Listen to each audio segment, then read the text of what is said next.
자, 제자들은 예수님과 함께 예수님의 사역에 동행하면서 예수님께서 가르쳐 주신 많은 말씀들, 그리고 사역하신 많은 기적들을 체험했음에도 불구하고 예수님에 대한 이해가 많이 부족했습니다. 분명 예수님의 그 말씀에 대한 해석까지 다 들었음에도 불구하고 예수님이 어떤 분인지 잘 몰랐어요. 그러니까 지식적으로는 좀 쌓여갔어요. 아, 이런 분이구나, 이런 생각을 가지고 있구나. 그런데 예수님의 본질, 예수님이 정말 누구신지는 잘 깨닫지 못했습니다. 예수님께서 수시로 제자들에게 여러 가지 말씀을 해주실 때가 많았는데, 그런 말씀들은 제자들에게 너희도 이렇게 되어라, 이렇게 살아야 된다, 이런 말씀으로, 이런 말씀을 가지고 살아야 된다, 이런 가르침이었는데 그렇게 잘 알지 못했어요. 우리에게 해주시는 그 말씀, 온전한 신앙인이 되는 것에 대해서 제자들은 잘 알지 못했습니다. 그 온전한 신앙인의 모습, 그리스도인이 되기 위해서는 어떤 모습이어야 되는지 오늘 말씀을 통해서 살펴보려고 합니다. 우리 24절 다시 한번 보겠습니다. 24절 시작. 이에 예수께서 제자들에게 이르시되 누구든지 나를 따라오려거든 자기를 부인하고 자기 십자가를 지고 나를 따를 것이니라. 아멘. 자, 이 말씀은 베드로가 예수님에게 주님은 그리스도이십니다, 살아계신 하나님의 아들이십니다 고백하고 나서 예수님의 사역, 예수님의 그 십자가 순환으로 걸어가는 그 사역들을 만류했어요. 그렇게 멋진 신앙 고백을 하고 나서도 예수님의 그 고난에 대해서 알지 못했습니다. 그 사역을 멈춰서게 하려고 했어요. 주님, 절대 그럴 일 없을 거예요. 주님이 왜 죽어요? 주님에게 왜 부활하세요? 그런 일은 없을 거예요. 만류하는 거예요. 근데 그때 예수님께서 베드로에게 단호하게 얘기하죠. 사탄아, 물러가라. 넌 날 넘어지게 하는 자로다. 예수님께서 베드로를 꾸짖고 나서 제자들에게 하신 말씀이 이 말씀이에요. 그러니까 베드로를 꾸짖고 나서 제자들 전체에게 하신 말씀이에요. 이 말씀은 참 제자도를 가르쳐 주신 것입니다. 예수님을 따라가려면은 세 가지를 거쳐야 합니다. 하나는 자기를 부인하는 것, 두 번째 자기 십자가를 지는 것, 세 번째 주님을 따르는 거예요. 예수님을 따른다는 것은 아주 편안한 산책길이 아니에요. 예수님을 따른다는 것은 자기를 부정하고 또 죽음의 길에 들어서는 거예요. 이걸 하기 전에, 이 대단한 것을 하기 전에 첫 번째 관문이 있습니다. 그거는 예수님을 메시아로 인정하고 고백하는 거예요. 우리의 삶을 한번 돌아보세요. 내가 처음 예수님을 영접했을 때 어떤 분은 인간이 왜 살아야 되지? 진리가 뭐지? 그 진리를 찾다가 주님을 만난 경우도 있고요. 정말 너무 힘들고 아픈 상황에서 하나님이 정말 살아계시는구나, 내가 죽을 수밖에 없었는데 나를 살리셨구나, 이 하나님을 만나는 경우도 있어요. 하나님을 메시아로 인정하고 고백하는 것이 우리가 참 제자가 되는 첫 관문입니다. 이걸 통과하지 않으면 계속 맴도는 거예요. 그냥 제자리로 계속 맴돌고 하나님을 알다가도 계속 지식적으로만 아는 거예요. 근데 이 첫 번째 관문이 정말 엄청난 변화죠. 우리 인생의 대변혁이라고 볼 수 있을 것 같아요. 예수님이 나의 죄를 사해 주셨고 나의 구세주가 되시고 나의 목자가 되시고 내 인생의 주인 되시는 것, 이거는 정말 엄청난 변화입니다.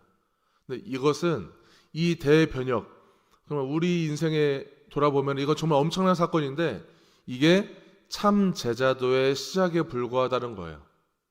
참 제자의 시작. 그러면 첫 번째, 자기를 부인하는 게 뭘까? 자기를 부인하는 것, 이거는 다른 말로요, 자아를 부인하는 거예요. 자아. 자아를 부인하는 것입니다. 많은 크리스찬들이 이걸 좀 불편하게 생각해요. 자아를 부인한다? 자기를 부인한다? 마치 내가 내 인생에서 사라지는 것 같이 사는 것인가? 내 인생을 포기하라는 걸로 해석하기도 합니다. 근데 자아는 여러 가지 특징이 있어요. 자아는 이기적이에요. 자아는 내 유익만 생각해요. 나만 생각합니다. 내가 안전해야 되고, 내가 좀 힘이 있어야 되고, 만족이 있어야 돼요. 그리고 내 즐거움이 있어야 하는 거예요. 자아는 수시로 죄성으로 흘러갈 수가 있어요. 자아는 그냥 자아인데 그냥 쉽게 죄성으로 흘러갈 수가 있습니다. 우리가 안전하고 싶은 마음, 그 자체가 죄라고 할 수 없어요. 내가 나를 중요하게 생각하고 나를 소중하게 생각하는 거, 그 자체가 죄라고 할 수는 없어요. 근데 이게 수시로 죄로 너무 과하게 나만 생각하고 너무 과하게 내 유익만을 위해서 쫓아가는 그런 죄성으로 그냥 쉽게 흘러갈 수가 있는 거예요. 그런 것들을 하나님이 가르쳐 주신 그 가치를 위해서 포기하는 것입니다. 뭐가? 자아가 그걸 포기하는 거예요. 그러니까 자아는 죄성으로 가는 그것들을 막아서고 선하신 하나님의 길을 선택하는 힘이 있는 거예요. 자아는. 그렇지만 수시로 계속 죄로 흘러갈 수 있다라는 것입니다. 나 중심에서 하나님 중심으로 자꾸만 전환시키는 것이 필요한 거죠. 더 이상 자기를 주장하는 것이 아니에요. 자아는 이제는 하나님이 주장하는 것을 주장하는 거예요. 정말 내가 없는 것처럼 사는 거예요. 그런데 이걸 이제 가끔이 아니라 매일 하는 것입니다. 매일 내 것을 내려놓고 포기하는 거예요. 정말 어떤 때는 정말 내가 없어지는 것 같은 느낌이 들기도 해요. 내가 죽는 것과 같은 고통도 따라요. 하나님께서는 어떤 분이실까요? 하나님은 인격적인 분이세요. 하나님은 우리를 만드실 때도 인격적으로 만드셨어요. 인격적인 성품을 우리에게 넣어주신 거죠. 하나님께서 우리가 죽을 것 같은 고통, 내가 없어지고 나를 부인하는 그 고통 속에서 영원히 내버려 두는 분이 아니세요. 하나님 우리를 인격적으로 만드시고 나서 우리가 인격적으로 내가 선하게 살 것인지 악한 것을 선택할 것인지 예수를 믿을 것인지 안 믿을 것인지까지도 허용해 놓으신 거예요. 하나님은 그런 인격적인 분이시죠. 우리는 자기를 부인하는 것이 마치 나를 비하하고 내가 사라진 인생이 아니라 나는 살아있지만 내 자아는 있지만 내 죄성과 연약함, 내가 추구하는 욕망들만 쫓아가도록 거기만 선택하는 것이 아니라 하나님을 선택하도록 우리에게 자아를 주신 것입니다. 자기 십자가를 지고 걷는 모습이 의미하는 게 있습니다. 전쟁에서 패한 반란군 대장이 십자가를 지고 처형장으로 끌려가는 모습이에요. 그 뒤를 줄지어서 그 부하들이 같이 자기 십자가를 지고 따라가는 모습입니다. 어디로? 처형 장소로 가는 모습이에요. 그러니까 전쟁에서 패한 것도 참 슬픈 일인데 그에 대한 대가로 십자가를 지고 죽으러 가는 것입니다. 또 하나 있어요. 또 하나, 그 당시 유대 사회에서 죄수들이 큰 심각한 죄를 지으면은 자기가 처형당할 십자가를 지고 처형 장소까지 운반하는 거예요. 그게 로마가 지정한 로마 처형 방식입니다. 그게 그렇게 죽으러 가는 것이 로마 권력에 대한 복종에 대한 의미가 있어요. 많은 제자들은 그 처형 방식을 익히 알고 있고 그걸 보아왔어요. 근데 예수님께서 제자들에게 말씀하세요. 너희들 날 따르려면은 그 십자가를 지고 와야 돼요. 그 십자가를 지고 운반해야 돼. 죽으러 가야 돼. 이 말씀을 하는 거예요. 제자들 입장에서 생각해 보세요. 정말 끔찍한 일이죠. 어떤 수많은 죄수들이 너 정말 심각한 죄를 지었구나. 정말 죽을 정도로 아주 큰 범죄를 저질렀구나.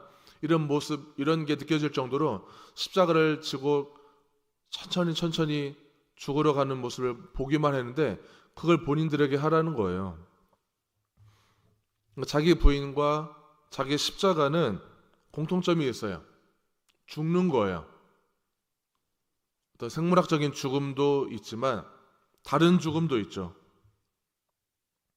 내 것을 죽이는 것입니다. 그러니까 이 자기 부인과 자기 십자가는 예수님의 죽음과 동일시하는 거예요. 내가 사회적으로 억압을 당했을 때, 정치적인 어떤 폭력을 당했을 때, 그리고 인격 말살에 가까운 상처에 직면했을 때 정말 죽을 것 같은 그 고통에서도 하나님을 돌아서지 않는 것이 자기 부인과 자기 십자가를 지고 살아가는 것입니다.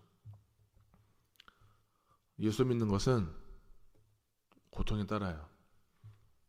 고통 없이 신앙생활 할 수 없어요. 예수를 안 믿어도 고통스러운데 예수를 믿는 것은 더더욱 많은 고통이 따릅니다. 참 제자는 우리가 정말 가져야 될 믿음은 어떤 결말을 당하든지 관계없이 하나님의 말씀을 복종하고 따를 준비가 되어 있어야 되는 것입니다. 우리는 계속 이 연습을 하는 거예요. 교회에 오면은 교회에서 그 연습을 하는 거고, 세상에 나가서는 가정에서 또는 직장에서 누굴 만나든지 간에 그 연습을 계속 하는 거예요. 나를 죽이는 연습, 내가 죽는 연습, 내 십자가를 지고 처형의 길로 계속 들어가는 연습을 하는 것입니다. 자, 25절에 또 이렇게 얘기하고 있습니다. 우리 25절 같이 읽겠습니다. 사람이 만일 온 천하를 얻고도 제 목숨을 잃으면 무엇이 유익하리요? 사람이 무엇을 주고 제 목숨과 바꾸겠느냐? 죄송합니다. 25절입니다. 누구든지 제 목숨을 구원하고자 하면 잃을 것이요, 누구든지 나를 위하여 제 목숨을 잃으면 찾으리라. 아멘. 예수님께서 참 제자를 선택하는 데 있어서 어떤 특출난 몇 명, 소수만 선택하는 것이 아니라 누구든지 나를 따라오려면은, 이런 전제를 알려주셨어요. 참 제자가 되는 사람은 어떤 누군가만, 그 소수만 자격을 갖춘 것이 아니라 누구든지 될 수 있는 거예요. 대신 누구든지 나를 따라오려면은, 누구든지 나를 위하여 목숨을 잃으면, 이런 조건을 말씀하셨어요. 목숨을 잃고자 하면, 죽고자 하면 따를 수 있다는 것입니다. 그러니까 죽으러 가는 것이 사는 길이다 말씀하고 계세요. 내가 찢기고 맞아주는 게 내 목숨을 구원하는 길이에요. 교회 안에서, 교회는 뭐가 많은 곳이죠? 교회는 사랑이 많은 곳이에요. 우리 너무나 잘 알고 있어요.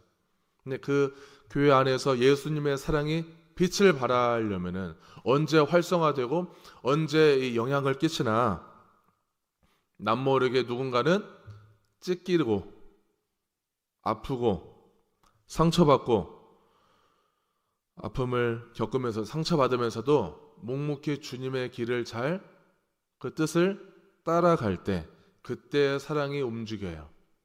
그때 사랑이 빛을 발하고 향기가 납니다. 예수님께서는 저와 성도님들을 위해서 십자가에서 죽으시고 부활하셔서 그 사랑을 완성하셨어요. 그 예수님의 그 죽음 사건은, 그 부활 사건은 여전히 계속 효력이 있습니다. 그 효력은 언제까지 될까요? 영원히 효력이 있어요.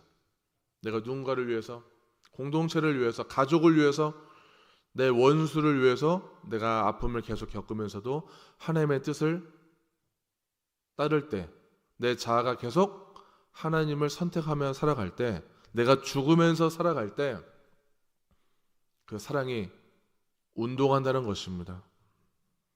그리스도인의 삶은 어떻게 보면은 역설적이에요. 죽어야 이 사랑의 폭발력이 있습니다. 내가 조금도 양보하지 않고 져주지 않고 누군가를 배려해 주지 않고 내가 대우받으려고 한다면은 내 자존심은 세울 수 있어도 아마 악취가 날 거예요. 본인은 나에게 악취가 나는지 잘 몰라요. 나를 깊이 돌아보지 않으면은 그 냄새를 잘 못 맡아요. 내 냄새는 또 잘 안 나잖아요. 만약에 성도님께서 어떤 다른 분을 보면서 악취를 뿜어내는 분을 본다면은 너무 비판하기 전에 기도해 주셔야 됩니다.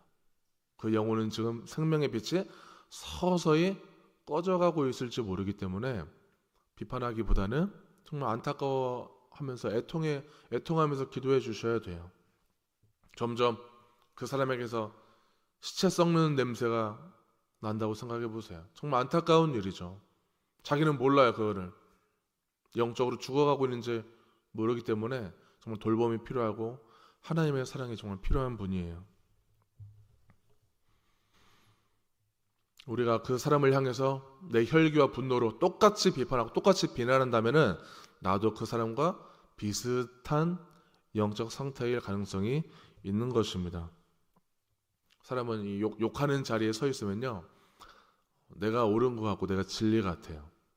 내가 잘하고 있는 것 같은 착각이 들어요. 그래서 자꾸만 남을 욕하고 판단만 하려고 합니다. 하나님께서 인간을 만드셨기 때문에 인간을 제일 잘 아세요. 인간은 개인의 욕망만을 계속 따라가려고 하고요. 내 즐거움을 얻기 위해서 계속 쫓아다니고 뭔가를 얻고자 하기 위해서 계속 열심히 삽니다. 열심히 사는 것 자체는 나쁘지 않아요. 정말 좋은 일이죠. 열심히 살되 그 무엇도 그리스도를 통해서 얻는 것과는 비교할 수가 없어요. 인간의 자꾸만 이 말초신경을 자극하는 그 무언가를 통해서 내 어떤 만족감을 얻으려고 하지만 그거보다는 하나님이 나를 다스리시고 주관하는 그 인생에 진짜 참 인생과 참 평안이 있음을 기억하고 이 새벽부터 하나님, 제가 주님의 말씀에 복종하겠습니다. 하나님의 말씀을 들을 때마다 그 말씀을 흘려 보내지 않고 말씀을 완전 붙들고 따르겠습니다. 말씀을 하루에 한 번이라도 실천하겠습니다. 이런 강인한 결단과 함께 더 이상 사람을 증오하지 않겠습니다. 아니, 하나님, 제 자신을 제가 증오하지 않겠습니다. 더 이상 제 자아는 세상에 흘러가지 않고 하나님을 선택해서 하나님 중심으로 생명을 선택하고 생명을 살리는 목적을 가지고 살겠습니다. 그리고 오늘 그 목적을 위해서 오늘도 죽겠습니다. 십자가를 지겠습니다. 이런 고백을 통해서 오늘 하루도 크신 은혜가, 우리가 예상하지 못하는 그 하나님의 사랑과 그 은총과 깨달음이 오늘 하루에도 완전히 부어지는 은혜가 있기를 축원합니다.